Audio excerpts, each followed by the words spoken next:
الدعاء مخ العبادہ، دعا عبادت کا مغز ہے۔ الدعاء سلاح المومن، حدیث پاک ہے، دعا مومن کا ہتھیار ہے۔ پھنس جاؤ نا، پریشان ہو تو اللہ سے مانگو نا۔ ہمارا پرابلم یہ ہے، ہم سب سے مانگتے، ہم رب سے نہیں مانگتے۔ ہم کتنی بڑی بھی مصیبت میں آ جائیں رب کی بارگاہ میں سر نہیں جھکاتے، حالانکہ رب کی شان دیکھو، قرآن میں رب فرماتا ہے ادعونی استجب لکم، تو مجھ سے مانگو میں تمہیں عطا فرماؤں گا۔ اچھا کمال دیکھو، دنیا میں ہم کسی سے ایک بار مانگے نا، یار مدد کر دو، اچھا بھائی لے لو، تھوڑے دنوں بعد یار وہ ختم ہو گئے، تھوڑی اور چاہیے، یار ابھی تو دیے تھے پھر آ گئے، چلو لے لو۔ تیسری بار ارے اس کی تو عادت ہو گئی ہے مانگنے کی۔ چوتھی بار بندے کا موبائل ہی بلاک، نمبر ہی بلاک۔ یہ ہے دنیا ہے، 2-4 بار مانگو تو دنیا والے ناراض ہو جاتے ہیں۔ میرے رب کی شان دیکھو، اللہ فرماتا ہے جو جتنا مانگتا ہے اتنا مجھے پسند آتا ہے۔ کثرت سے دعا مانگنے والے کو رب راضی ہوتا ہے۔ اس کی شان دیکھو، جو اس سے نہیں مانگتا وہ اس سے ناراض ہوتا ہے۔ مگر یہاں پرابلم کیا ہے؟ دعا مانگنے بھی تو نہیں آتی، دعا مانگنی بھی ہے اور فوری قبول بھی کروانی ہے۔ یار آج مانگی ابھی تک نہیں ہوئی قبول، گھنٹے گن رہے ہوتے ہیں لوگ۔ دیکھیں 2-3 باتیں سمجھ لیں، حدیث پاک کا مضمون ہے دعا 3 باتوں سے خالی نہیں ہوتی۔ یا تو جو آپ مانگے وہ مل جاتا ہے، یا بندے کا کوئی گناہ معاف کر دیا جاتا ہے، یا ایک روایت میں یہ بھی آتا ہے کہ کوئی بلا آ رہی ہوتی ہے وہ ٹال دی جاتی ہے، یا اس بندے کے لیے کوئی ایسا ثواب قیامت کے دن جمع کر دیا جاتا ہے۔ روایتوں کے الفاظ ہیں بندہ قیامت کے دن جائے گا تو پہاڑ جتنی نیکیاں دیکھے گا، کہے گا یا اللہ یہ میں نے تو نہیں کی تھی۔ کہ یہ وہ دعائیں جو تم نے دنیا میں مانگی تھیں وہ ہم نے اس کا ثواب آخرت کے لیے جمع کر رکھا ہے۔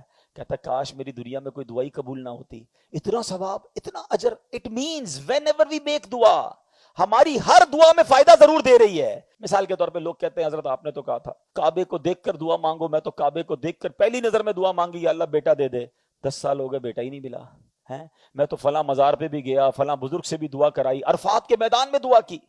یہ جو وسوسے ہیں نا، یہ انسان کو اللہ سے دور کر دیتے ہیں۔ اب اس کا جواب سن لو، آج انشاءاللہ کلیریفائی ہو جائے گا، ٹھیک ہے؟ آپ کا ایک چھوٹا بیٹا ہو یا بھائی ہو، اس کا گلا خراب ہو، ٹھیک ہے، بہت زیادہ فلو ہو اسے، اور وہ ضد کرنے لگے کہ ابو جی میں نے آئس کریم کھانی ہے، آپ کھلائیں گے؟ اچھا ایک دوست برابر میں بیٹھا ہے، وہ کہہ رہا ہے یار کیسے ظالم باپ ہو یار، بیٹا رو رہا ہے اس کو کیوں نہیں کھلاتے آئس کریم؟ آپ ایک جواب دیتے ہیں، میں والد ہوں، مجھے پتا ہے اس کو کب کیا دینا ہے۔ ایسا ہی ہے نا؟ اب ذرا میرا جملہ دل پر ہاتھ رکھ کے سننا، تم والد ہو، تمہیں پتا ہے کب بیٹے کو کب کیا دینا ہے، میرے مالک کو نہیں پتا مجھے کب کیا دینا ہے؟ ہمیں پتا ہے یہ بچہ رو رہا ہے، رونے دو اسے، اس کو دوں گا تو یہ اور بیمار ہو جائے گا۔ میں بھی رو رہا ہوں یا اللہ مال دے دے، وہ نہیں دے رہا، کیا پتا وہ مال ملنا تھا اور ایمان جانا تھا۔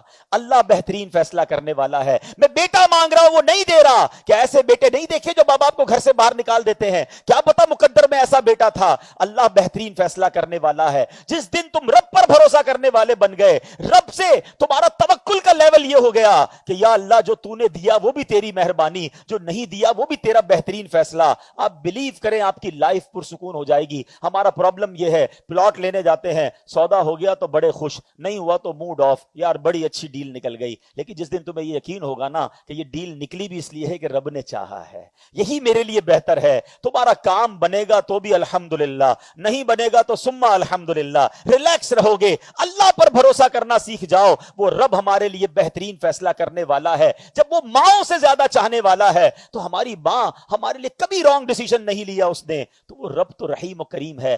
پلیز یہ بہت بڑی محرومی ہے کہ بندہ اپنے رب سے بدگمانی کرے، اپنے رب کے بارے میں عجیب بات کرے کہ میری سنتا نہیں ہے۔ ارے وہ کریم ہے، وہ جو تمہارے لیے بہتر ہے تمہیں عطا فرماتا ہے۔